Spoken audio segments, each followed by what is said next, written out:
Columbia may have faded from public view, but stories of the floating city persisted, each one more fanciful than the next.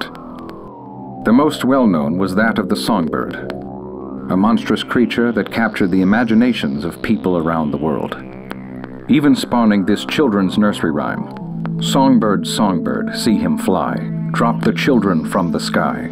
When the young ones misbehave, escorts children to their grave."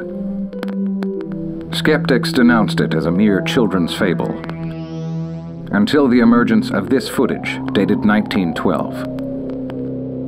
Many theories arose concerning the creature's origins and purpose. The most widely accepted was that of a watchful guardian, protecting the city from foreign invaders.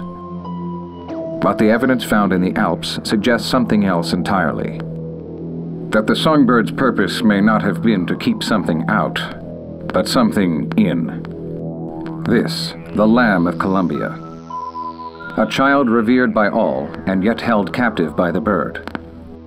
What was so threatening about this child that it required such a monstrous guardian? Many questions remain as we continue to separate truth from legend.